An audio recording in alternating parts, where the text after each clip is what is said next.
Hello students, welcome back to my YouTube channel.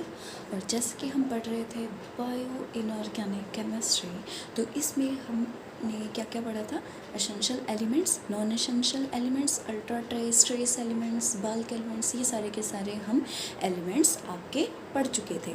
तो अब जो हम आगे करेंगे इसमें आता है आपका मेटालो पॉर्फिरिन्स। ठीक है, तो जो आपके मेटालो पॉर्फिरिन्स होते हैं, इनमें जो आपका इनऑर्गेनिक कंपाउंड है, जैसे कि पॉर्फिरिन की मैं बात करूं तो ये बहुत इम्पॉर्टेंट बायो इनऑर्गेनिक कंपाउंड आपका होता है, जिसके अंदर एक मेटल आयन होता है और पॉर्फिरिन आपका इस मेटल आयन के चारों तरफ लगा होता है। और किससे लगा होता है? By the 4 nitrogens of porphin ring. अब आपकी पोरफिन्स क्या है? ये एक माइक्रोसाइक्लिक रिंग्स हैं जो किससे बनती हैं?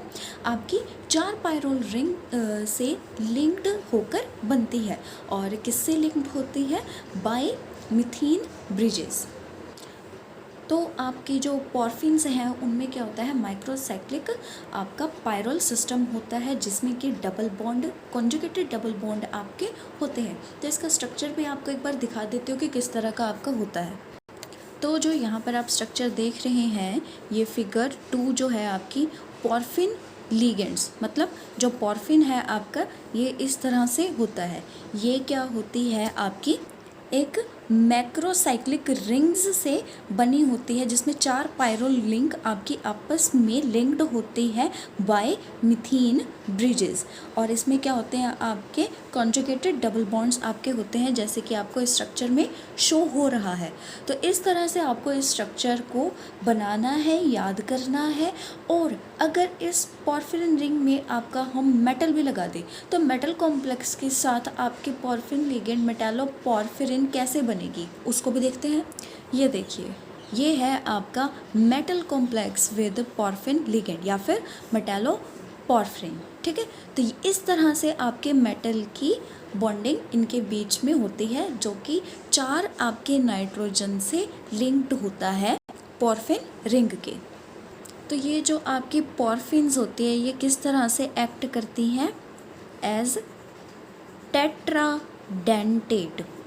इस तरह से ये आपकी लिगेंड, टेट्राडेंटेट लिगेंड की तरह एक्ट करती है, जिसके अंदर आपकी 4 नाइट्रोजन डोनर साइट होती हैं। तो please explain what is tetradentate. और अगर आपको डाइडेंटेट और आपका ट्राइडेंटेट भी पता है तो वो भी आप बताओगे।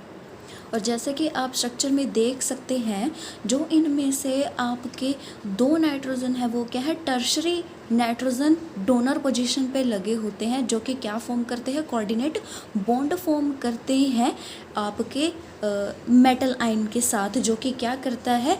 एक अपना पेयर ऑफ इलेक्ट्रॉन डोनेट करता है। जो उसके सिवाय दूसरी जो नाइट्रोजन होते हैं वो क्या होते हैं? सेकेंडरी नाइट्रोजन डोनर पोजीशन पे होते हैं, जिसमें से कि एक एक आपका क्या कर सकता है? एक प्रोटॉन लूज कर सकता है। क्या बनाने के लिए? कोऑर्डिनेट बॉन्ड बनाने के लिए मेटल के साथ। तो इस तरह से आपके पॉर्फिन रिंग जो होती है वो किस तरह से एक्ट करती है? टेट्राडेंटेट डाई नेगेटिव लिगेंड या फिर डाई अनान की तरह। तो इसी तरह से आपके जो डाई पॉजिटिव कटाइंस होते हैं, लाइक मैग्नीशियम, आयरन, निकल, ये क्या फॉर्म करते हैं? न्यूट्रल कॉम्प्लेक्सेस फॉर्म करते हैं आपके पॉर्फिन लिगेंड के साथ। और जो ये आपकी 4 पायरोल रिंग्स होती हैं पॉर्फिन के, अगर ये आपके कोई और सब्स्टिट्यूएंट कैरी करे अदर देन हाइड्रोजन, तो इनको हम क्या बोलते हैं? पॉर्फिरिन्स। ठीक है, तो आपके जो पॉर्फिरिन्स क्या होते हैं, जो कि जैसे कि मैं पहले बता चुकी हूँ, तो एक बार डेफिनेशन रीड आउट कर देती हूँ। Porphyrins are macrocyclic tetrapyrrole system with conjugated double bond along with various groups other than hydrogen substituted at the periphery of the rings। और ये जो आपके सब्स्टिट्यूएंट्स लगे होते हैं ये जनरली क्या होते हैं? आपके ऑर्गेनिक ग्रुप्स होते हैं विद इलेक्ट्रॉन विड्रॉइंग और electron donating characteristics. The complexes in which a metal ion is held in the porphyrin ring system are called metalloporphyrins। तो ये आपकी मेटालो पॉर्फिरिन की डेफिनेशन है। आप अपने एग्ज़ाम में ये छोटी छोटी जो डेफिनेशंस होती हैं इनको प्लीज़ थोड़ा ध्यान से पढ़ना, ये एक एक नंबर में पूछी जा सकती हैं। और इवन आपके सिर्फ एग्ज़ाम पॉइंट ऑफ व्यू से नहीं, जनरली अगर आप कहीं इंटरव्यू देने जाते हो, अब मैं आपके आगे की लाइफ के बारे में भी बात करूँगी क्योंकि आपकी बीएससी का आखिरी पड़ाव है, ये लास्ट सेमेस्टर है, तो इस तरह की चीज़ें भी आपको मैं बताऊँगी जो आपके बीएससी के बाद काम आएगी, लाइक इंटरव्यू में या फिर आपके जैसे कि क्या होते हैं, जैसे कि एंट्रेंस एग्ज़ामों के, उनमें भी इस तरह की डेफिनेशंस आपके आ जाती हैं। और ये जो कॉम्प्लेक्सेस आपके होते हैं ये बायोलॉजिकली बहुत इम्पॉर्टेंट होते हैं, जो कि एक बहुत वाइटल रोल प्ले करते हैं आपके एनिमल्स एंड प्लांट किंगडम में। आपके जो पॉर्फिरिन रिंग है इसके अंदर जो इलेक्ट्रॉन्स हैं आपके पायरोल रिंग्स के, ये क्या होते रहते हैं, डी लोकलाइजेशन या फिर डी लोकलाइज्ड होते रहते हैं आपके, इसीलिए जो आपके पॉर्फिरिन रिंग सिस्टम होता है ये क्या होता है, रिजिड होता है। और जो आपका मैं बात करती हूँ जैसे कि मेटालोपॉर्फिरिन्स का आपका इंटर एटॉमिक डिस्टेंस की अगर मैं बात करूँ किसके बीच में, पायरोल नाइट्रोजन एंड मेटल के सेंटर के बीच में, तो ये क्या आपको बताता है, size of the central hole. मतलब ये अगर डायग्राम आप देखो तो यहाँ से आप समझ जाओगे, इस पे डिपेंड करता है जो होल है यहाँ पर, इसका क्या आपकी चीज़ बताता है, क्या डिटरमाइन करता है, size of the central whole.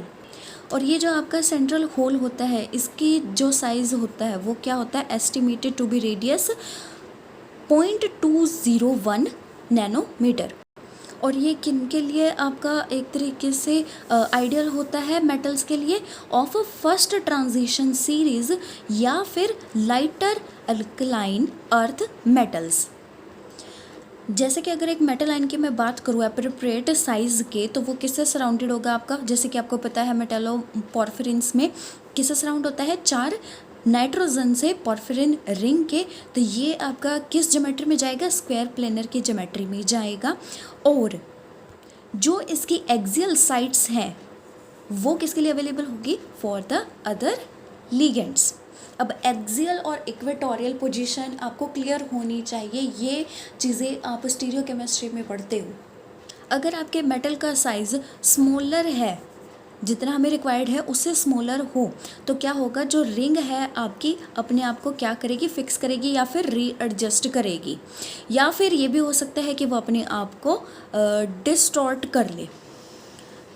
किस चीज़ के लिए, ताकि वो मेटल आयन को होल्ड कर सके। और इससे क्या होता है, जो आपके नाइट्रोजन एटम्स होते हैं जो मेटल के साथ लगे होते हैं वो एक तरीके से क्लोज़र आ जाते हैं। अगर मेटल आयन आपका छोटा है तो जो बॉन्ड है आपके नाइट्रोजन के साथ उसके, वो क्या होंगे, थोड़ा क्लोज़र आ जाएंगे, ताकि उसके जो गैप रिमेनिंग है उसको फिल आउट कर सके। और अगर मैं बात करूँ कि आपका जो मेटल आयन है अगर वो लार्जर है साइज़ में देन होल, तो आपका क्या होगा, वो उसके अंदर तो फिट नहीं आ सकता, तो वो क्या करेगा, stays out of the plane of 4 nitrogen atoms. इस केस में जो मेटल है आपका वो क्या करेगा, अबाउ द रिंग हो जाएगा। और आपकी जो एक तरीके से जो ज्योमेट्री है, कॉन्फ़िगरेशन है, वो क्या बन जाएगी, square pyramidal. You can imagine what is a square pyramidal, what is a square planar, और स्क्वायर बाई पिरामिडल क्या होती है। तो ये सारी चीज़ें भी आपको शेप्स कंफर्म होनी चाहिए कि कौन सी होती है। जो आपका मेटालोपॉर्फिरिन्स का नेचर होता है ये वेरी होता रहता है, बदलता रहता है, जैसे जैसे आपके मेटल आयंस का नेचर चेंज होता रहता है। मतलब उसमें जिस तरह का मेटल डालेंगे वैसा ही नेचर मेटालोपॉर्फिरिन का उसी तरह से वेरी होता जाएगा। और जो आपके ऑर्गेनिक सब्स्टिट्यूएंट्स पॉर्फिरिन पर लगे हुए हैं वो भी उसके अकॉर्डिंग ही आपके वेरी करते रहेंगे। और जैसे कि मैं बात करूं, अगर आपके साइड चेन्स डिफरेंट लगी हो और मेटल आयन भी आपके डिफरेंट लगे हो, उनकी डिफरेंट ऑक्सीडेशन स्टेट हो, तो क्या रिजल्ट मिलता है हमें कि ये डिफरेंट रिएक्शंस के अंदर यूज़ होते हैं या फिर इनका रोल अलग अलग के लिए अलग अलग होता है। तो अब हम 2 इम्पॉर्टेंट मेटालोमॉर्फिरिन्स की बात करेंगे। तो उसमें क्या है, जैसे कि हीम या फिर आपका क्लोरोफिल। तो इसमें आपके लेकर चलते हैं हीम क्या है, is an iron porphyrin which is present in haemoglobin and myoglobin. तो अगर हमारे हीम स्ट्रक्चर में आयरन मेटल आयन लगा हो तो वो किस तरह से आपका स्ट्रक्चर बनेगा, वो इस तरह से बनेगा। तो देखिए आप इस तरह से ये स्ट्रक्चर ज़रूर याद करें, ये एज इट इज़ आपके पूछे जाते हैं। हीम का स्ट्रक्चर पूछा जाता है, हीमोग्लोबिन का, मायोग्लोबिन का। तो सबसे पहले तो आपको मेटालोपॉर्फिरिन का स्ट्रक्चर भी पता होना चाहिए। 4 आपकी पायरोल नाइट्रोजन वाली रिंग जो लगी होती है, एक पॉर्फिरिन फॉर्म करती है। तो वो चीज़ें आपको स्ट्रक्चर स्टार्टिंग से धीरे धीरे प्रैक्टिस कर लो, वो चीज़ें आपको पता होनी चाहिए। अगर मैं बात करती हूँ क्लोरोफिल की, तो ये क्या होता है, एक मैग्नीशियम कॉम्प्लेक्स होता है पॉर्फिरिन का, जो कि बहुत इंपॉर्टेंट रोल प्ले करता है फोटोसिंथेसिस में। आपको पता है फोटोसिंथेसिस रिएक्शन क्या होती है, ठीक है। और इस मेटालोपॉर्फिरिन में क्या होते हैं, in addition to substituent a double bond in one of the pyrrole ring is reduced to form a magnesium dihydrido porphyrin complex. तो इस तरह से इसमें क्या होता है, मैग्नीशियम की वजह से जो आपका एक डबल बॉन्ड होता है पायरोल रिंग का, वो रिड्यूस होकर क्या बनाता है, मैग्नीशियम डाइहाइड्रिडो पॉर्फिरिन कॉम्प्लेक्स बनाता है, जो कि फिगर में मैं आपको अभी दिखाती हूँ।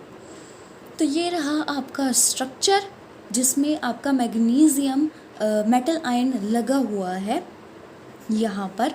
तो ये है आपका स्ट्रक्चर क्लोरोफिल का, ठीक है। आपके जो फोटोसिंथेसिस होती है वो इम्पॉर्टेंट रिडॉक्स रिएक्शन होती है आपकी, जो कि नेचर में होती है। और ये क्या करती है, आपके कार्बन डाइऑक्साइड और वाटर को कन्वर्ट करती है कार्बोहाइड्रेट एंड ऑक्सीजन में in the presence of solar energy. ये भी इम्पॉर्टेंट डेफिनेशन है। और इसी से हमारे भोजन का इंतज़ाम होता है, या फिर मैं ये कह रहा हूँ हवा पानी का आपका बनती है इस प्रोसेस से, that we eat and oxygen that we breathe.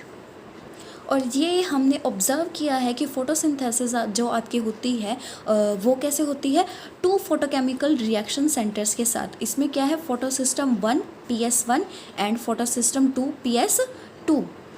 तो जो आपका फोटो सिस्टम 2 होता है उसकी जो प्राइमरी रिस्पॉन्सिबिलिटी होती है वो क्या होती है, आपके फोटोन की एनर्जी को यूज़ करते हुए ये क्या करती है, एक तरीके से एनर्जी यूज़ करती है। और ये जो एनर्जी आपकी यूज़ करते हैं ये कौन करते हैं, बाय किनसे एम्प्लॉय होती है, by all green plants and algae.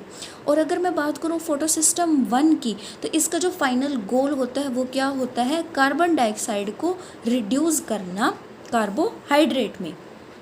आपका क्लोरोफिल क्या करता है, सनलाइट को एब्जॉर्ब करता है, जो कि कुछ टाइम बाद में एक कॉम्प्लिकेटेड बायोलॉजिकल प्रोसेस आपकी होती है क्लोरोफिल की वजह से, जो कि यूज़ की जाती है फोटोसिंथेसिस में। फोटोसिंथेसिस में आपका क्या होता है, जो CO2 और वाटर आपका होता है ये किस में कन्वर्ट किया जाता है, ग्लूकोज एंड ऑक्सीजन में, जो कि हमारे ह्यूमंस के लिए बहुत इम्पॉर्टेंट होती है।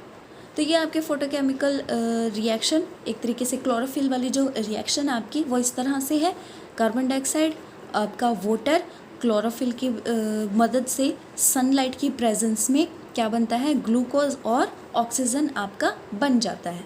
अब नेक्स्ट टॉपिक आता है आपका आयरन पॉर्फिरिन्स में हीमोग्लोबिन एंड मायोग्लोबिन। जैसा कि आप जानते हो ऑक्सीजन क्या है, एक बहुत इम्पॉर्टेंट मॉलिक्यूल है एक किसी भी बायोलॉजिकल सिस्टम में, क्योंकि ये हमारे रेस्पिरेशन सिस्टम के लिए बहुत ज़रूरी होता है। लगभग सभी ऑर्गेनिज्म के सर्वाइवल के लिए ऑक्सीजन आपका ज़रूरी होता है। और ये आपका बनता कैसा है, by the process of photosynthesis, जो कि आपकी क्या है, एक रिडॉक्स रिएक्शन है जो कि नेचर में होती है और बहुत इम्पॉर्टेंट होती है। अलग अलग प्रोटीन्स की अलग अलग डिफरेंट टेंडेंसी होती है कि वो ऑक्सीजन को अपने साथ बाइंड कर सके और ट्रांसफ़र कर सके। तो इन प्रोटीन्स को कॉमनली अगर हम बोले तो क्या बोलते हैं, ऑक्सीजन कैरियर्स। और अगर इन ऑक्सीजन कैरियर्स की बात करूं तो इनमें सबसे इम्पॉर्टेंट और वाइडली जो आपका बताया जाता है या आपकी जानकारी में होता है, ये कौन से होते हैं, haemoglobin and myoglobin, HB and MB। ये क्या होते हैं, आयरन पॉर्फिरिन कॉम्प्लेक्स होते हैं जो कि ऑक्सीजन के ट्रांसफ़र और ऑक्सीजन के स्टोरेज के लिए यूज़ किए जाते हैं। किसके द्वारा, ब्लड के द्वारा या फिर आपके मसल टिश्यूज़ के द्वारा। आपके जो मायोग्लोबिन होते हैं वो वर्टिब्रेट मसल्स में प्रेजेंट होते हैं और ये क्या होते हैं, स्मॉल इंट्रासेलुलर प्रोटीन आपके होते हैं। अगर मैं हीमोग्लोबिन की बात करूँ तो ये लार्ज इंट्रासेलुलर प्रोटीन्स होते हैं जो कि रिस्पॉन्सिबल होते हैं ब्लड के रेड कलर के लिए, आपके कौन से, आरबीसी। और अब हम बात करेंगे basic functions of haemoglobin and myoglobin. तो फर्स्ट इसमें आता है जो आपका हीमोग्लोबिन होता है वो क्या करता है, ऑक्सीजन को लेता है लंग्स से और डिलीवर करता है to the rest of the body. अब मायोग्लोबिन की बात करें तो ये क्या करता है, ऑक्सीजन को एक्सेप्ट करता है, हीमोग्लोबिन जब ट्रांसफ़र करता है और क्या करता है, इसे स्टोर करता है जब तक हमें किसी एनर्जेटिक प्रोसेस में इसका यूज़ ना करना हो। तो इसको क्या करता है, मायोग्लोबिन स्टोरेज में अपने रखता है। और जो डीऑक्सीजनेटेड हीमोग्लोबिन होता है वो किस लिए आपका यूज़ होता है, ये आपके कार्बन डाइऑक्साइड को ट्रांसपोर्ट करता है वापस लंग्स में। तो बेसिक फंक्शन जो हीमोग्लोबिन का होता है वो क्या होता है, to pick up oxygen in the lungs and transfer it to the site of use inside the muscle cells. और वहाँ से क्या होता है, oxygen is transfer to myoglobin and stored by it until required for metabolic actions in which O2 is reduced to CO2। Deoxygenated haemoglobin then transports CO2 back to the lungs. अब हम पढ़ेंगे structure of myoglobin and haemoglobin. तो first of all है myoglobin. Myoglobin जो है आपके small proteins होते हैं जिनका मॉलिक्यूलर वेट होता है अबाउट 17,000 और इसमें क्या होता है, एक पॉलीपेप्टाइड चेन होती है एक हीम ग्रुप के साथ, जैसा कि आपको यहाँ पर फिगर में नज़र आ रहा होगा। ये क्या है, आपका स्ट्रक्चर है मायोग्लोबिन का, containing haem group and polypeptide chain. और इसमें जो आपके पेप्टाइड चेन है उसके अंदर 150 से 160 अमीनो एसिड रेजिड्यू फोल्डेड होते हैं एक सिंगल हीम ग्रुप के अंदर। अगर मैं बात करूँ हेटेरोसाइक्लिक रिंग सिस्टम के एक हीम की, तो वो क्या है, पॉर्फिरिन डेरिवेटिव है जिसमें क्या होते हैं, 4 पायरोल ग्रुप्स होते हैं जिनको हमने लेबल किया है A, B, C and D, जो कि किससे जॉइंट होते हैं, मिथीन ब्रिजेस से, जैसा कि हम पहले भी पढ़ चुके हैं आपके पॉर्फिरिन्स में। और यहाँ पर आपका जो मेटल आयन लिया गया वो क्या है, आयरन एटम है आपका, जो कि प्रेजेंट होता है सेंटर में। ये देखो यहाँ पर दिखाया गया है, ये आपका कहाँ होता है, सेंटर में प्रेजेंट होता है हीम ग्रुप के, जो कि किससे बॉन्डेड होता है, 4 पॉर्फिरिन नाइट्रोजन एटम से। और इसमें एक नाइट्रोजन एटम जो होता है वो क्या होता है, फ्रॉम इमिडाजोल साइड चेन, किसका, हिस्टिडीन रेजिड्यू का, जो किसका पार्ट होता है, लॉन्ग प्रोटीन चेन का, अमीनो एसिड रेजिड्यू की। This polypeptide chain plays an important role in biological fixation of O2। तो इस तरह से ये स्ट्रक्चर आपको याद करना है, ये डायरेक्ट आपके पूछे जाते हैं। तो अब नेक्स्ट आता है आपका हीमोग्लोबिन। ये क्या है, एक लार्ज प्रोटीन है जिसका मॉलिक्यूलर वेट किसके करीब होता है, 64500 के इक्वल आपका होता है। और इसमें क्या होते हैं, 4 सब यूनिट होती है और हर एक सब यूनिट के अंदर क्या होता है, एक हीम ग्रुप आपका कंटेन्ड होता है, जो कि फर्दर एसोसिएटेड होती है एक प्रोटीन के साथ जो क्या है, ग्लोबिन। देयरफॉर आपके जो 4 हीम ग्रुप हैं वो बॉन्डेड होते हैं 4 प्रोटीन चेन्स के साथ। अगर एक हीम ग्रुप की मैं बात करूं उसके प्रोटीन चेन के साथ, तो वो क्या है, आपकी एक सब यूनिट है। 1 haem group with its protein chain is called subunit. तो 4 सब यूनिट आपकी सिमिलर होंगी बट आइडेंटिकल नहीं होंगी। उनमें से जो 2 आपकी सब यूनिट होंगी वो क्या होंगी, alpha chain of 141 amino acid और 2 होंगी beta chains of 146 amino acids. तो इसलिए ये क्या है, आपके सिमिलर हैं बट आइडेंटिकल नहीं है। और आपका ये भी देखा गया है कि जो अल्फा और बीटा सब यूनिट्स हैं हीमोग्लोबिन की, अमीनो एसिड सीक्वेंस की, ये आपकी मैच नहीं करती जो मायोग्लोबिन में जो सीक्वेंस होती है ना आपके अमीनो एसिड्स की, वो उससे ये दोनों आपस में मैच नहीं करती। जो आपकी चेन्स होती हैं वो कोइल्ड होती हैं 3 डायमेंशनल स्ट्रक्चर में, जो कि सिमिलर होता है बट आइडेंटिकल नहीं, उससे डिफरेंट होता है। तो ये इस तरह से आपका ये आउटलाइन स्ट्रक्चर बनाया गया है हीमोग्लोबिन का, जिसमें रिलेशनशिप दिखाया गया है 4 सब यूनिट्स का। ये देखो, ये दिख रही है ना आपको, ये 4 एक तरीके से सब यूनिट्स हो गई है आपकी। अब ये वाला स्ट्रक्चर आपका हीमोग्लोबिन का है, और अगर मैं मायोग्लोबिन का स्ट्रक्चर की बात करूँ इसी में, तो ये आपका आउटलाइन स्ट्रक्चर है मायोग्लोबिन का, जिसमें coordination coiled polypeptide chain haem group के साथ दिखाई गई है। ठीक है, तो ये है आपका मायोग्लोबिन का और ये है आपका हीमोग्लोबिन का। तो जैसा कि हीमोग्लोबिन और मायोग्लोबिन को देखा गया, उसमें नोट किया गया, तो इसमें क्या होता है 5 कोऑर्डिनेटेड आयरन एटम होता है, और ये क्या होता है, it is bounded by 4 nitrogen atoms from pyrrole rings, और जो 5th होता है वो किससे होता है, प्रोटीन चेन से। तो ये क्या हो गया 5 कोऑर्डिनेटेड आयरन 2 एटम। और अगर मैं 6th पोजीशन की बात करूँ, ये तो 5 की करी थी मैंने, अगर मैं 6th पोजीशन की बात करूँ इन कॉम्प्लेक्सेस के अंदर, तो वो किससे ऑक्यूपाइड होती है, बाय वीकली बॉन्डेड वाटर। तो इस तरह के मायोग्लोबिन और हीमोग्लोबिन जो आपके होते हैं, इन्हें हम यूजुअली क्या बोलते हैं, डीऑक्सी मायोग्लोबिन, डीऑक्सी एमबी, या फिर डीऑक्सी हीमोग्लोबिन, डीऑक्सी एचबी। जब ये जो मॉलिक्यूल होते हैं ये ऑक्सीजन ऑक्यूपाई कर लेते हैं अपने 6th पोजीशन पर,